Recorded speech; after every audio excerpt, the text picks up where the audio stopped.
Do you think that this war can be ended? All wars end diplomatically. At the end of the day, you have to sit down. You don't make peace with your friends, you make peace with your enemies.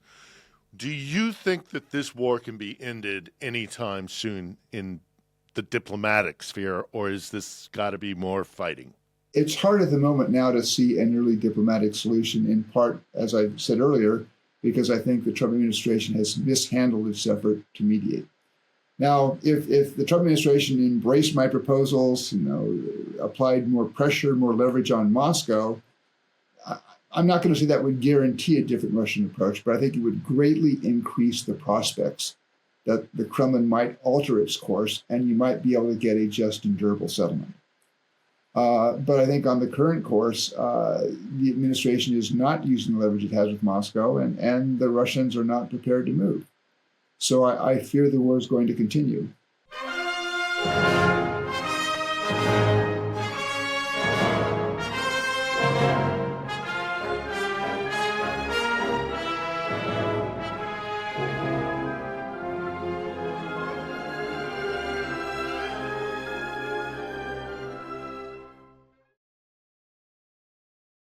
Hello. This week on The Edge, we have a very timely guest. It is former U.S. Ambassador to Ukraine, Steven Pifer.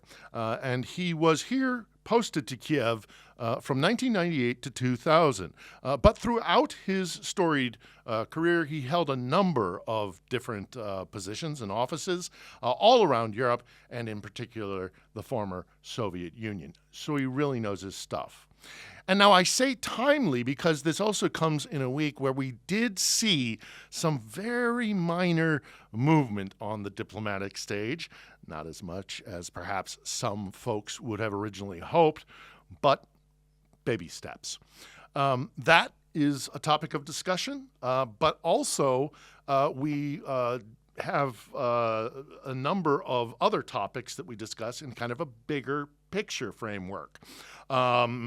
Where there is a potential chance for some incremental change, and sadly, where things remain pretty unlikely to develop in any kind of positive way, and that means more fighting.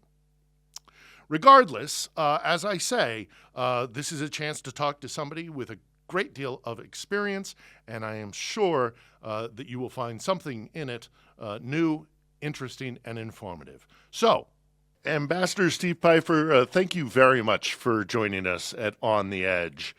Obviously, there's a lot going on that we are recording on Thursday, the 15th of May, and who knows what will happen between now and when we publish on Sunday, because primarily we see what's happening in Istanbul and the potential of at least some sort of movement on the diplomatic front. What is your assessment of the diplomatic efforts to try and find a mediated peace?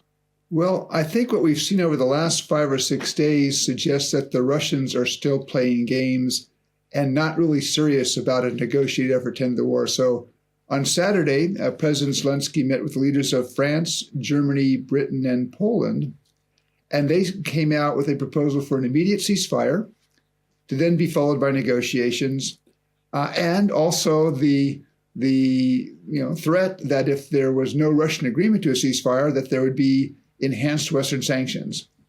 And President Macron talked to President Trump on Saturday, and President Trump aligned himself with that position. Early Sunday, Vladimir Putin rejected the ceasefire and said, no, we have to have direct negotiations between Russia and Ukraine. President Trump then kind of flipped and endorsed direct negotiations, moving away from the position of a ceasefire first. But then President Zelensky said, okay, I'm prepared to meet with Putin on the 15th of May in Istanbul. And very quickly, the Russians begin backing away from Putin going to meet with Zelensky. It turned out we learned on the 14th that Foreign Minister Lavrov was not going. And so according to the press reporting, a Russian low-level delegation arrived with, they said they have a mandate to negotiate, but they have no real authority to make any decisions.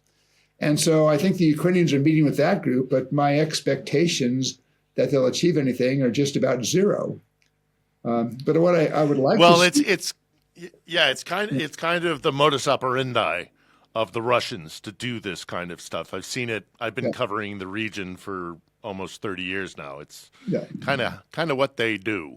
yeah, no, exactly. And I would hope that at some point the Trump administration recognizes that they're being gamed, that they're being played, and moves to take some more serious steps. What you've seen over the last 3 months, I believe, is a series of American concessions and carrots offered to Moscow, for which the United States has received nothing in return. There's been these carrots have not generated any Russian movement to, try to find a compromise, any movement towards a just and durable settlement to the war.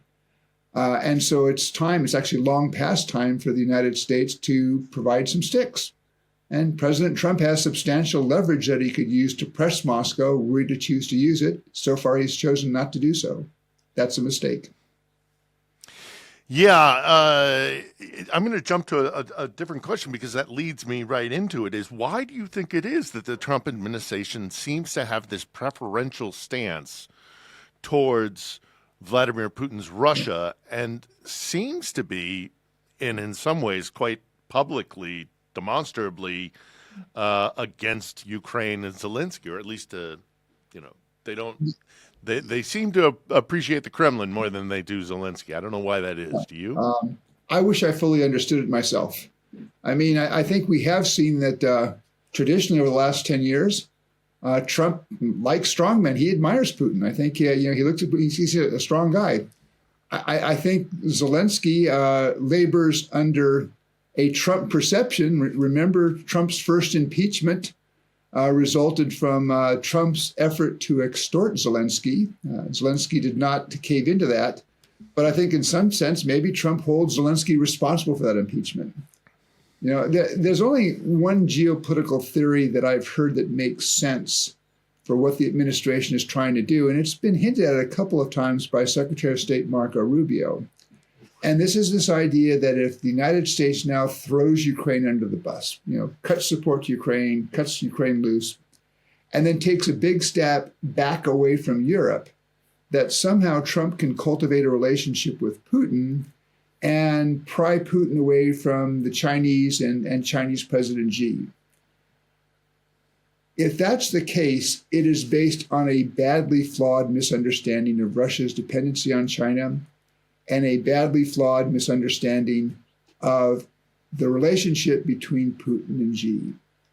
Putin is not going to throw Xi over to place a bet on Donald Trump, who is A, unpredictable, and B, is going to be out of office in 3.5 years. So if that's the grand strategy, it's going to fail. It will leave the United States a couple years down the road facing a Russia-China tandem. And we'll have, I think, many fewer friends and allies that are prepared to work with us. I think you're absolutely right. And in addition to that, I would add, again, having studied the region, lived in the region, and all the rest of it, is that this would be throwing aside, a long-standing animosity between Moscow and the West, and in particular, the Anglo-American alliance.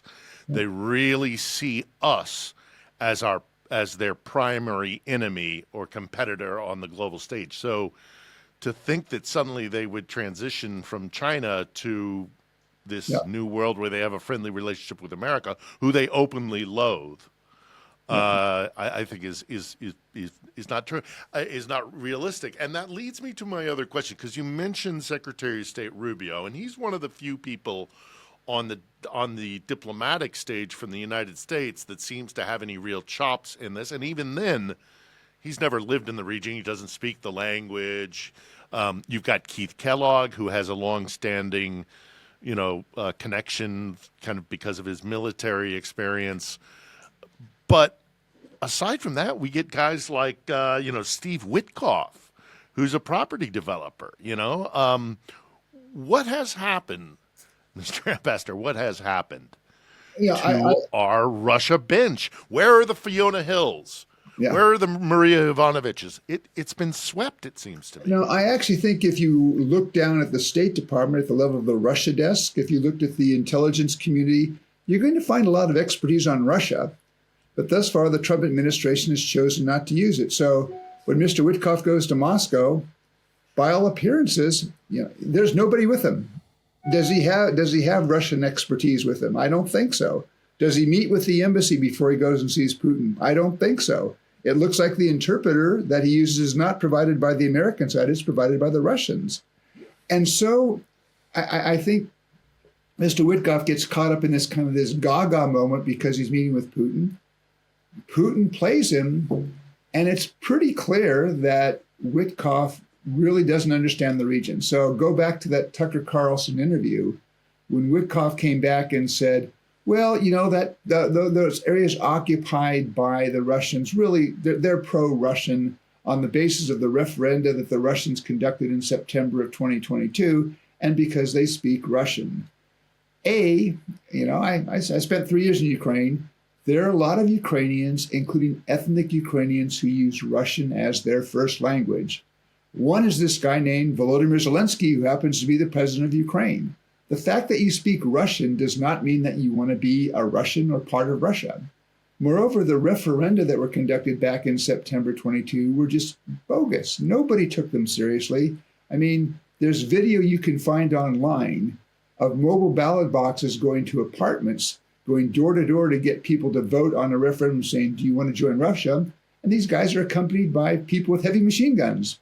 My guess is, people knew how they were supposed to vote in that. And to give any credibility to that suggests that Mr. Witkoff really doesn't have the understanding to engage in the negotiation he's trying to engage in. I think General Kellogg, has taken time. Kellogg actually has a staff, including people from the State Department, so he has access to that expertise. But it looks like between Witkoff and Kellogg, Trump gives more attention to Witkoff. And then Secretary Rubio, I agree with your opening comment. I mean, as senator, he spent, 12 years on the Senate Foreign Relations Committee. So this is somebody I think who understands. And if you look back at how he's talked about Russia as senator, how he's talked about the Russian-Ukraine war as senator, I think he has a very good understanding. Quite frankly, I was hoping that, he would be one of the adults in the room. But unfortunately, 4 months into the administration, he seems to be, I don't know. I mean, I'm not sure how strong his voice is in the inner councils because he seems to be really trimming his sails so that he doesn't get crosswise with Trump. If, in fact, what you have in the inner circle around Trump are a bunch of yes people, it's going to result in flawed policy, and that's of concern. Without, and I always have to tread carefully when I talk about topics of this nature, but it's unavoidable in some aspect. Do you think this has been purposeful, that they have kind of gotten all the people with years, decades of experience living in the region, speaking the language, getting to know the players, whether it's Peskov or Zakharova or Lavrov or what have you? I mean, Lavrov and Kerry, I attended the Iran talks in Geneva. They got along quite well, actually.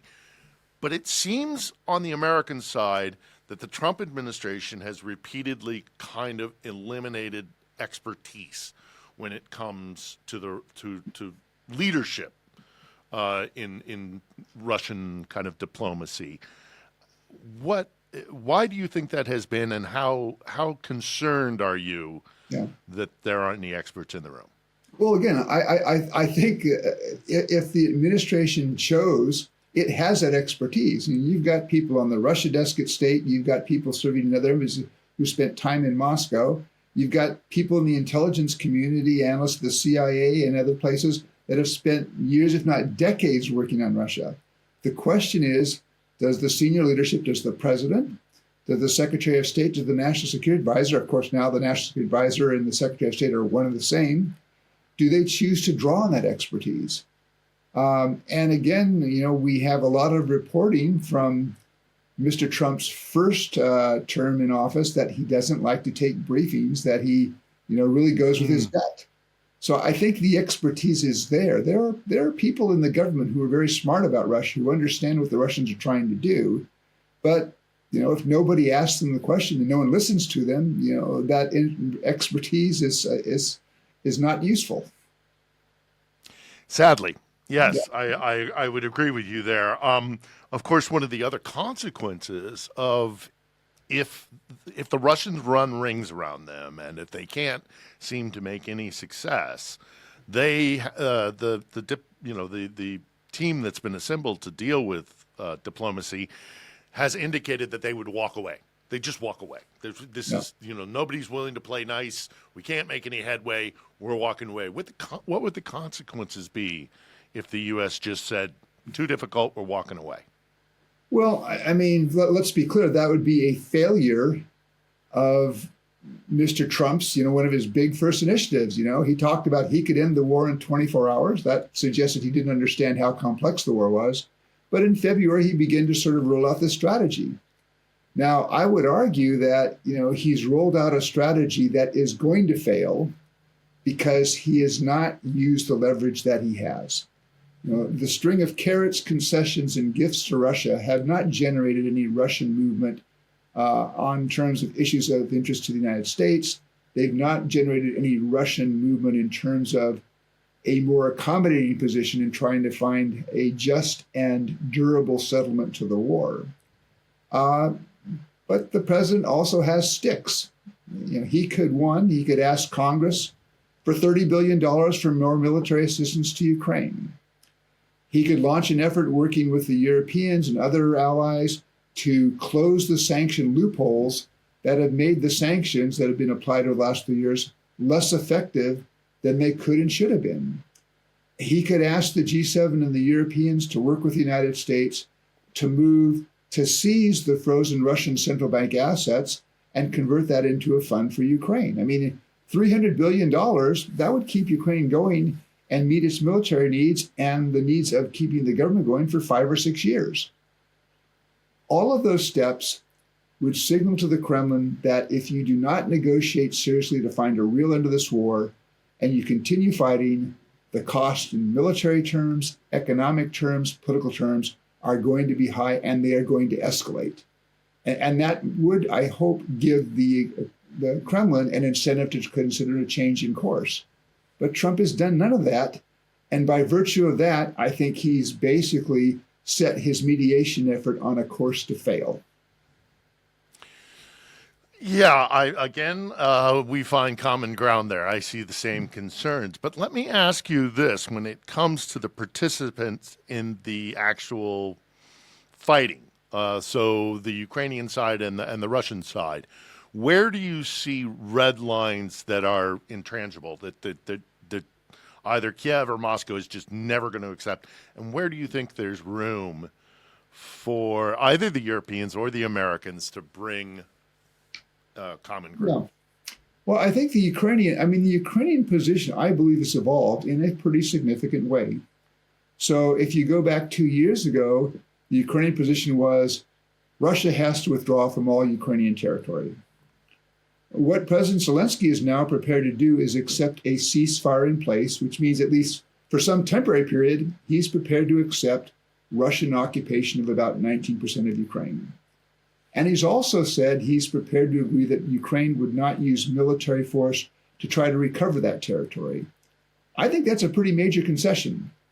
But he's also tied it to the question of security guarantees, is that if he's going to make that kind of concession, he wants a solid security guarantee so that Russia doesn't use 2 or 3 years of time to regenerate forces and then launch a new attack to grab more Ukrainian territory. And I think that's a very reasonable position. Now, ideally, in his view, that would be NATO membership. I think NATO membership would be the strongest guarantee to provide for Ukraine, but that requires a consensus among NATO members. But are there other things? Could you have a coalition of willing countries who could put a reassurance force on the ground in Ukraine? Could you reach an agreement where the West would basically provide Ukraine with the weapons it needs to maintain a standing military of maybe 600,000 or 700,000 people that had the ability not only to defend Ukraine, but also, if the Russians launched a new attack, to conduct offensive strikes into Russia? the so-called porcupine model. So that, to my mind, is one of the basic issues here. Is if the Ukrainians have to accept, even temporarily, some loss of territory, can they have a security guarantee that means this war is not going to have a phase two at the time that Moscow might choose in 2 or 3 years? Now, the Ukrainians have articulated, and I was actually in Kyiv last week, and I heard the Ukrainians, really repeat sort of 3 key red lines. One is, while they may be prepared to accept the de facto occupation of Ukrainian territory by the Russians, they adamantly oppose de jure recognition of that occupation. They're not prepared to concede that is formally Russian territory. And they ask, understandably, that Ukraine's partners and allies also refuse to do that. Second, they said they will accept no limits on their military. That's understandable. The Russian proposal for demilitarization would leave Ukraine with 85,000 troops under arms, while Russia is now at about 1.3 million and building to 1.5 million. Now, that would just leave Ukraine open to a further Russian attack. And then they've also said that they would not accept any limitations on their ability to choose their foreign policy course, including alliances. And that's actually a right which in the 1975 Helsinki Final Act, Moscow recognized that countries have the right to choose their own associations and alliances. So that's, I think, the package of limitations that the Ukrainians have specified. They strike me as very reasonable. Now, the Russians have a position which, if anything, has gotten harder over the last 3 years. They've added additional demands. And the Russian demands, and I think Putin is prepared to negotiate on the basis of his terms, but his terms would amount to the complete capitulation of Ukraine. So it should be no surprise if the Ukrainians say no, thank you. Yeah, I don't see any room where the Russians are willing to give concessions. They're really still filled with demands and red lines. So, it brings me back to this question of how Moscow sees Kyiv. And you were ambassador here in a very, very different time. Yeah. In the post-Soviet era. I was living in Moscow as a journalist working for CBS News when you were ambassador here in Kyiv. And I remember when I started to travel here that it was almost seen as a satellite state or a puppet state. Do you think that Moscow can ever accept a sovereign Ukraine? I think Boris Yeltsin was prepared to accept that.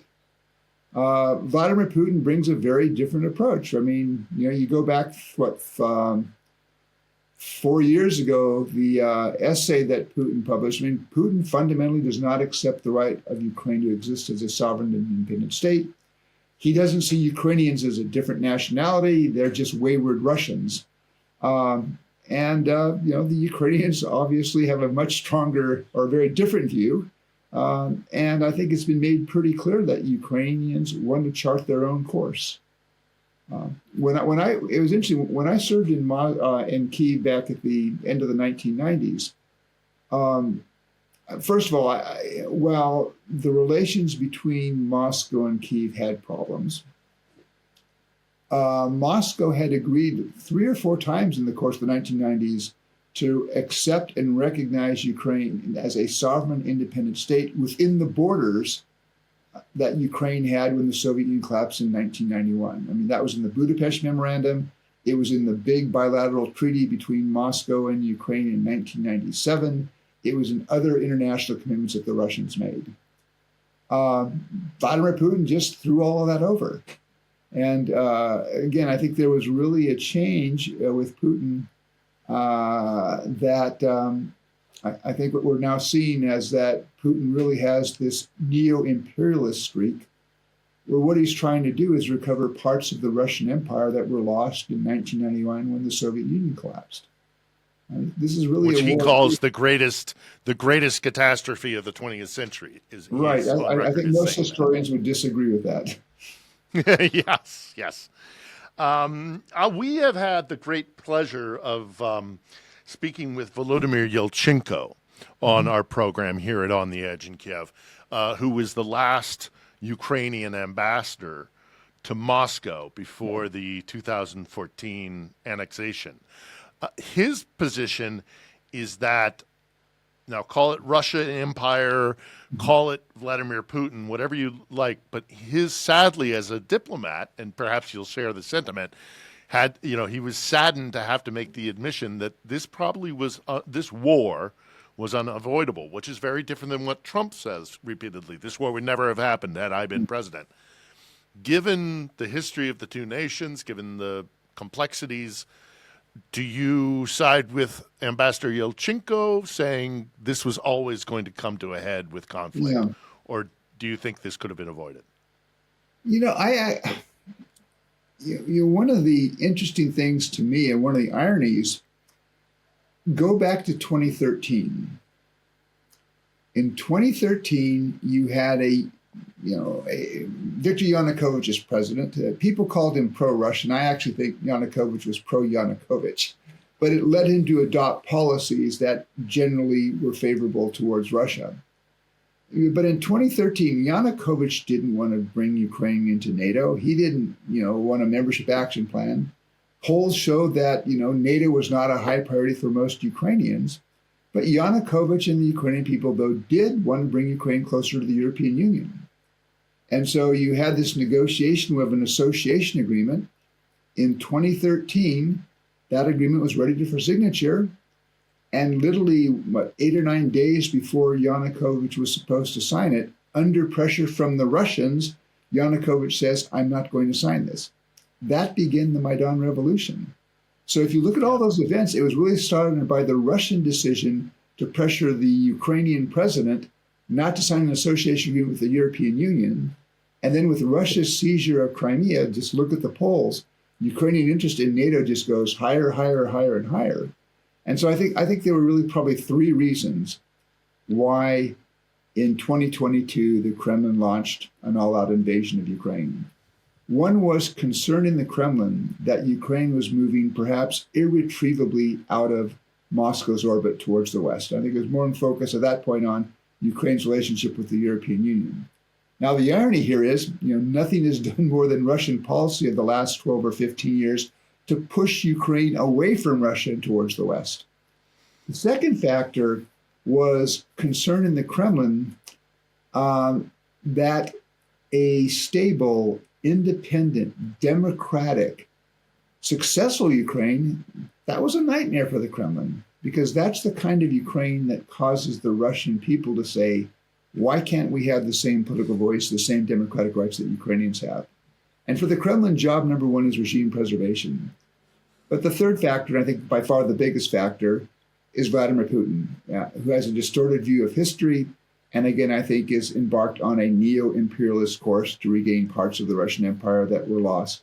And he actually pretty much, he said this. If you go back to June of 2022, so about 4 months after the invasion, Putin was in St. Petersburg meeting with a group of business students. I think this was on the marches of the St. Petersburg International Economic Forum.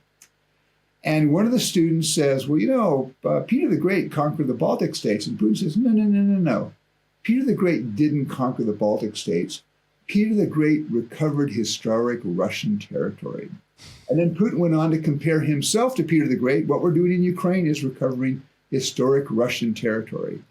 So again, that's a neo-imperialist course. And that's actually why I think the concern about what Russia's doing and Putin's ambitions, I think it's more than Ukraine. If you look at a map of the Russian Empire at the end of the 18th century, well, it's not only most of modern-day Ukraine, it's a good part of Poland, the Baltic states, Finland were all part of the Russian Empire. Would Putin attack a NATO country? I think if you ask most experts now, they'd say, no, that would be crazy. And they're probably right, but I'd put a qualifier on that. If you'd asked the experts back in 2018 or 2019, would Putin launch the kind of military invasion of Russia that he did in 2022? They would have said, no, that would be crazy.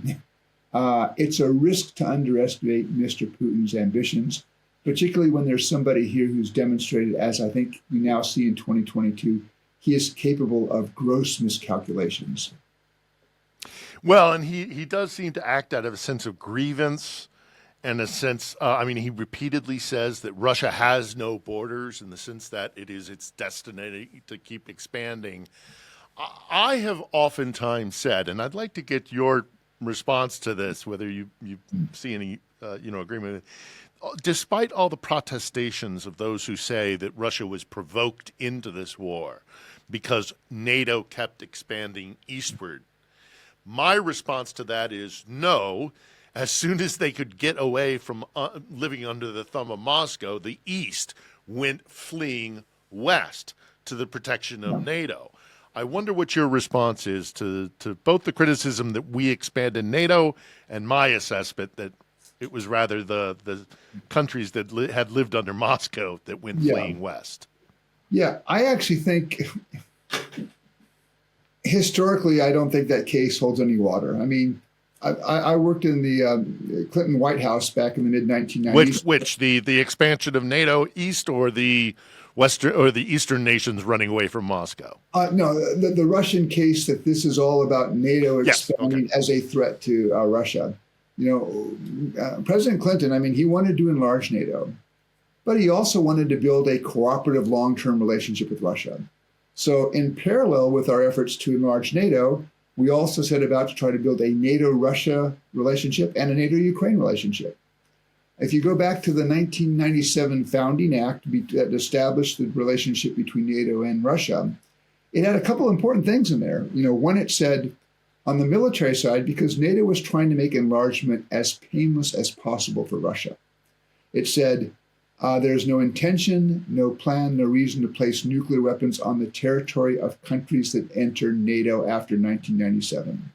And it also said there is no requirement for the permanent stationing of substantial combat forces on the territory of new members. And go back and look until 2014, there were no deployments of any NATO combat forces on the territory of new members, except for exercises, and they would go home after a week.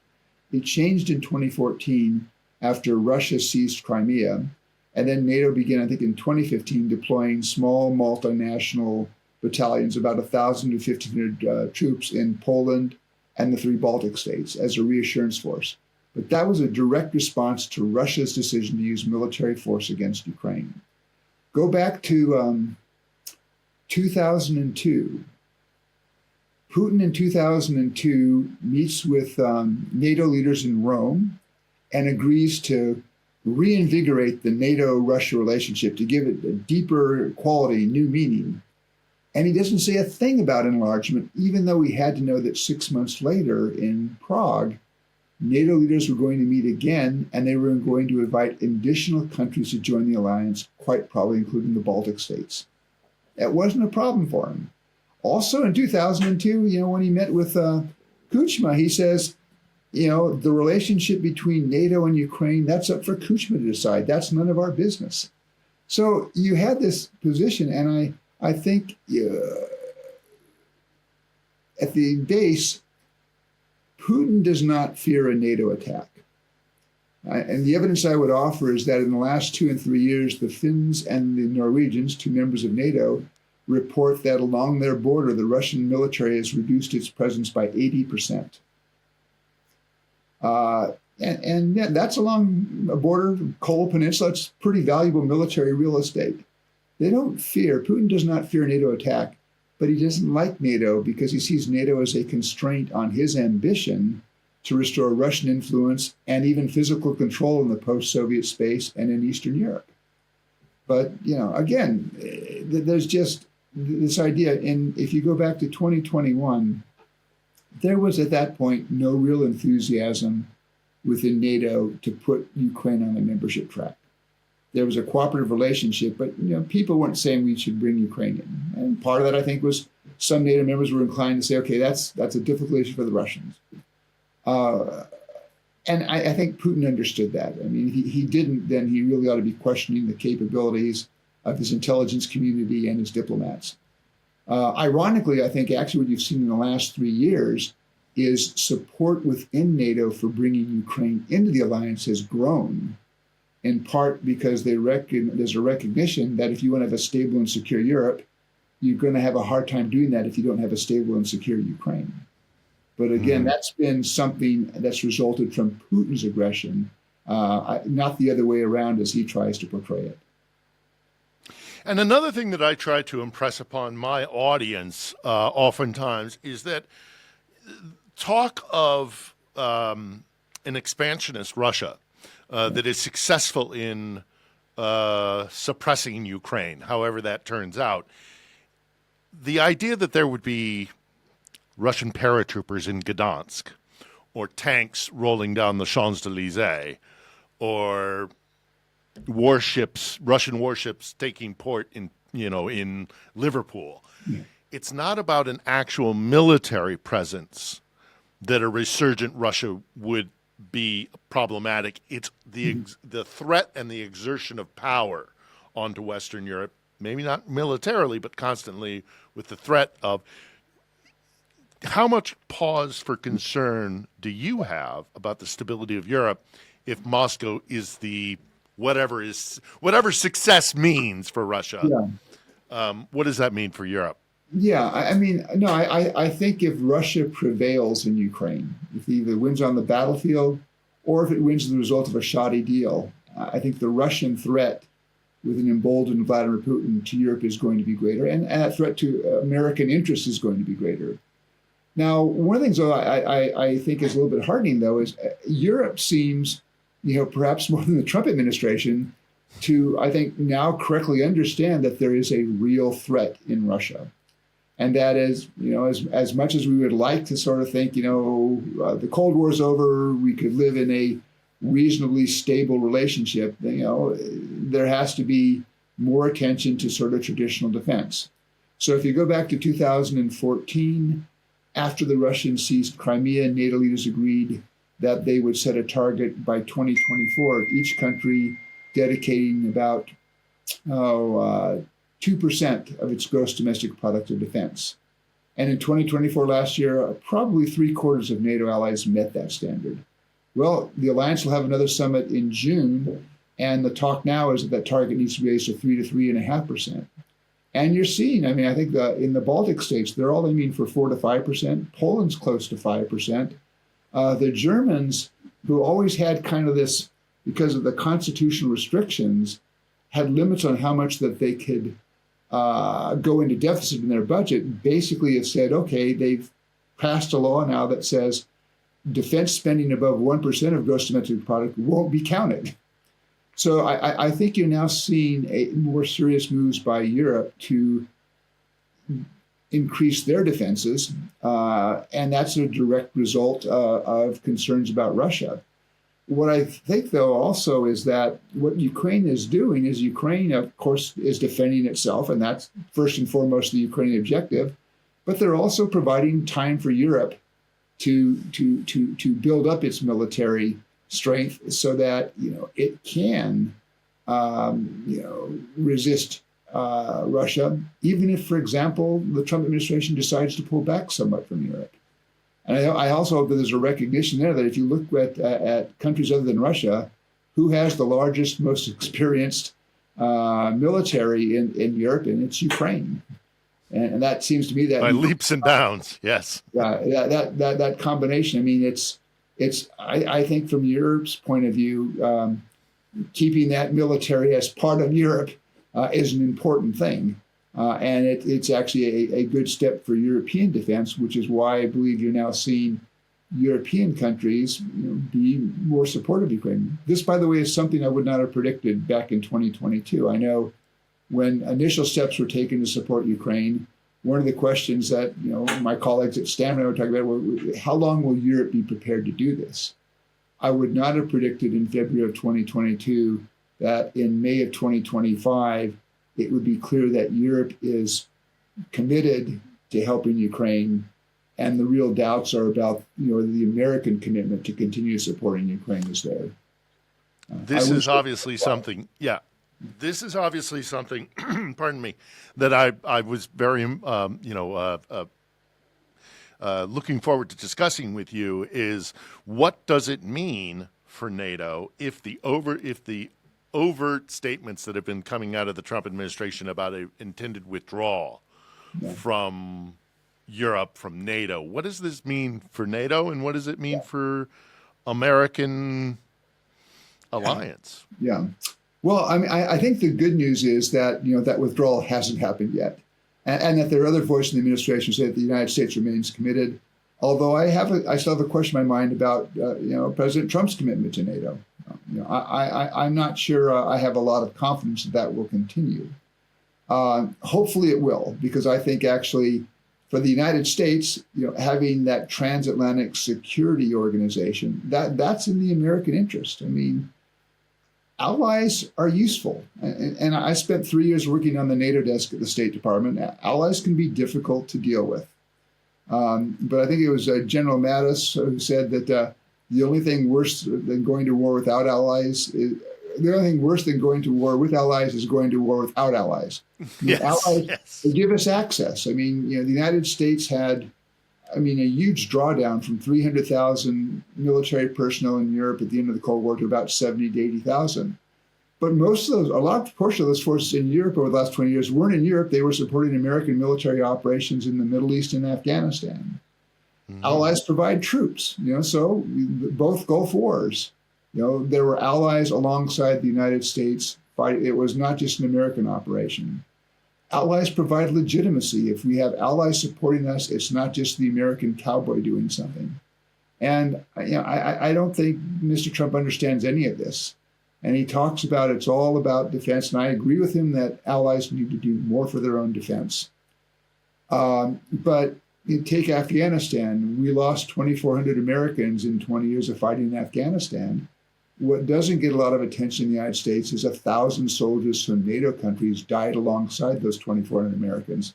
And they were only there. They were only there because they were allies. So in the future, if we want to have those kinds of allies supporting us, we need to nurture this relationship. And I worry that that's not where the Trump administration is. And I think in Europe, there's a recognition of this. So I think Europe is wisely working to try to keep the United States linked in NATO. But you now have, I think, in capitals like Paris and Berlin and Warsaw and London, people thinking, well, what happens if the American commitment really is going away? Now, economically, Europe has 3 or 4 times the population of Russia. It has an economy collectively 8 times the size of Russia. The Europeans can do this. They've got to do it. I think that they need to spin up, they need some time to spin things up. But again, I think transatlantic security would be stronger both for Europe and for the United States if we maintain, what's been the most successful alliance in world history. And it's had a pretty good run for 76 years. Yeah, and I'm not going to keep you for very much longer, but I do have a handful more questions, and one of them is leading directly off what you just mentioned. It isn't just our alliances in London, Berlin, Paris, but it's also Seoul and Tokyo and Taipei. What will it mean for America's other alliances if we set a precedent by saying, you know what, this NATO stuff, that's your problem, Europe. We've had 76 years of alliance, but we're sick of it. What does that mean for our reputation globally? And hard to think of something that would be less welcome in places like China. Part of this is, I think demonstrating America's commitment to support Ukraine, that's an important message also for China. The ability of the United States, for example, to mobilize a large amount of support for Ukraine has to figure into whatever calculation President Xi might be making. And he says he wants by 2027 to have the ability, if he chooses, to take Taiwan by military force. Well, if the United States says after 3 years, when we haven't lost a single American soldier in Ukraine, we say, this is too hard, we're leaving. What's the message that we send to China? I don't think it's a good one. I don't either. And if I were Beijing, I would be paying very, very close attention. So, can I bring this back for the last couple of questions here, back to Ukraine itself? Do you think that this war can be ended? All wars end diplomatically. At the end of the day, you have to sit down. You don't make Yeah, peace with your friends, you make peace with your enemies. right. Do you think that this war can be ended anytime soon in the diplomatic sphere, or is this got to be more fighting? I, yeah, it's hard at the moment now to see an early diplomatic solution, in part, as I said earlier, because I think the Trump administration has mishandled its effort to mediate. Now, if the Trump administration embraced my proposals, applied more pressure, more leverage on Moscow, I'm not going to say that would guarantee a different Russian approach, but I think it would greatly increase the prospects that the Kremlin might alter its course and you might be able to get a just and durable settlement. But I think on the current course, the administration is not using the leverage it has with Moscow, and the Russians are not prepared to move. So I fear the war is going to continue.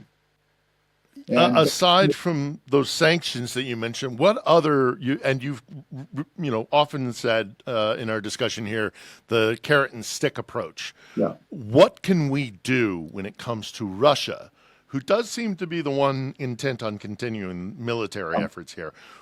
What would your recommendations be to the Trump administration, aside from what you just mentioned, to try and crack down on and force them to the table, perhaps? well, I first of all, I think when we saw this, when you had the British, French, German, and Polish leaders in Kyiv on last Saturday, there's a basis for, I think, a very strong American-European effort to put more pressure on Russia. So on sanctions, it's still pretty clear Western high tech is getting into Russia. There's got to be ways that we can close that down. Can we reduce energy revenues to Russia? So there's this idea that's been going on, I think it's had some success, that if you want to legally, or if you want to buy Russian oil and you want to use either a Western flagged tanker, a lot of those tankers are flagged in Western countries, or if you want Western insurance, and I think like 90% of the insurance is provided by the British and other, you have to show that oil was bought at $60 per barrel. Push that price down. I mean, the Russians can probably raise that oil for $15 or $20 a barrel. They're desperate for money. They're still going to put that oil on the world market. So you're still going to have the Russian oil there to keep the global price of oil down, but push the price down so you reduce revenues to Russia. I think that can be done. As I said, the president could ask Congress, I want $30 billion for military assistance to Ukraine. It goes against all of his instincts. But again, while Ukraine has made huge progress, Ukraine was hardly building more than 5 or 10% of their weapons back in 2022. They're now producing 35 to 40% of what they need. But they still need from American air defense and certain types of niche American capabilities. Make it clear we're going to provide that, along with the Europeans continuing to provide Ukraine with military assistance, so that the Ukrainian military, it's very clear to the Russians that the Ukrainian military will have the wherewithal, it'll have the arms, the ammunition, the weapons to continue the fight. And then, as I said, seize the Russian central bank assets. That is a pool then of $300 billion. And so, even if, Trump doesn't want to keep providing assistance all the time, he could sell stuff. So there are lots. And we all know he's transactional. So yeah. No, my guess is at the end of the day, it's hard for me to see him asking Congress for more money for assistance to Ukraine, although I think that would actually be something in the American interest. But if he doesn't do that, I think he'd be prepared to sell things. So you could do things, and then you change the Russian calculation. I think right now the Russian calculation is probably assuming that there will be no further American assistance for Ukraine. And at that point, does that begin to exhaust Ukraine's air defense capabilities, particularly against ballistic missile attacks? So is the Russian expectation that things will become easier for them on the battlefield? We shouldn't want that to happen. And so I think there's a lot that could be done. And again, at the end of the day, it might not change the Kremlin's course, but at least it would raise for the Kremlin the costs of continuing this war. And those costs are substantial. I think the British Ministry of Defense now says 900,000 Russian soldiers killed or wounded in action. You know, the Ukrainians, while they are outmanned in terms of, this is a larger Russian population, the Ukrainians do have the advantage of they're fighting largely on the defensive now. So they're fighting from defensive positions. And the defender usually has advantages. And I think those advantages have been shown up in terms of, continuing high casualties by the Russians who, managed to capture a little bit of Ukrainian territory here and there, but they pay enormous costs for those gains. And at some point, I have to think, the Russians have to ask themselves, is this level of loss worth it? Yep. But well, and we'll wrap this up before I do. I mean, Putin, in my mind, also has another problem, and that has existed throughout Russian history, starting with like the Decembrists.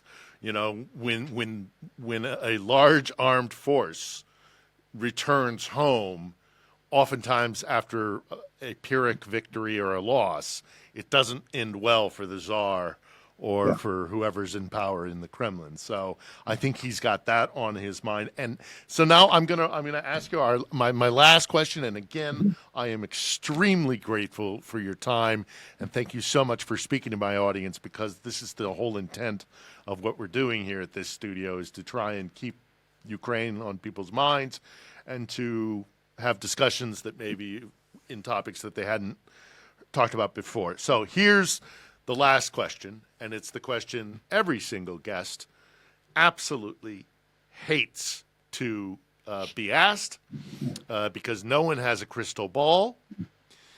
But if you were to have a crystal ball, where does this go? Best case scenario, worst case scenario, this conflict? Yeah, you hate that question. I know. Everybody does. I hate it when people ask me. I think regardless whether at the end of the day, I'm very confident that there's going to be a sovereign, independent Ukrainian state on the map of Europe.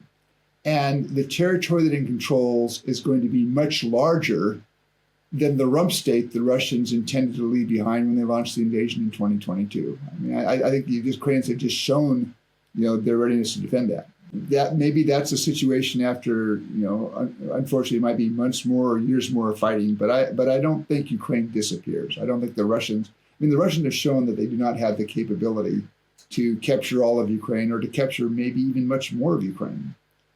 The best case scenario, to my mind, would be, again, the Trump administration realizing that it's been played for 3 months by Vladimir Putin in the Kremlin, adopting a different course. That at some point you would just wonder. I mean, in a way, I think it's almost kind of a humiliation for the American president.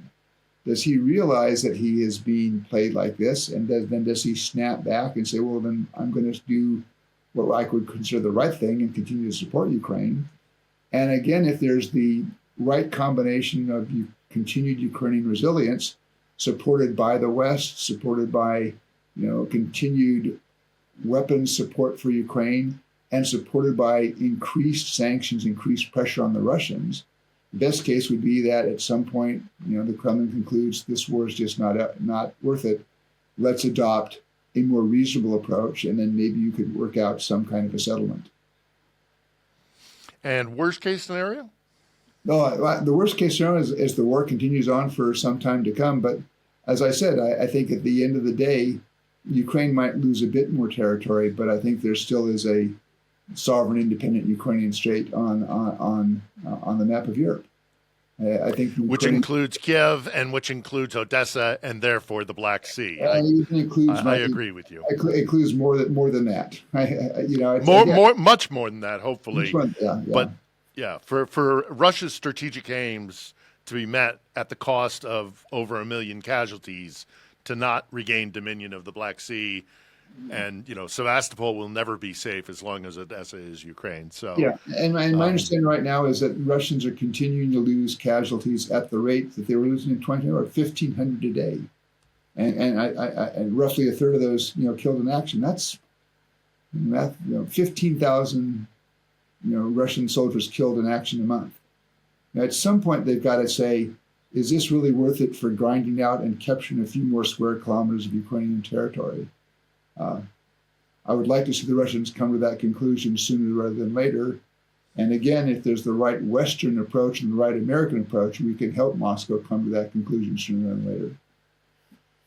Well, you've been very gracious with your time, and it's deeply appreciated. And I'm going to be a bit greedy. If there's anything else you'd like, my audience obviously cares about Ukraine. Otherwise, they wouldn't be watching our programs. Is there anything you'd like to say to my audience before something that maybe you think it's important to understand about Ukraine, about the conflict, about Russia? Is there something you'd like to convey? Let me just go, Slava Ukraini. Geroyam Slava, Mr. Ambassador. Thank you very much for your time. Thank you.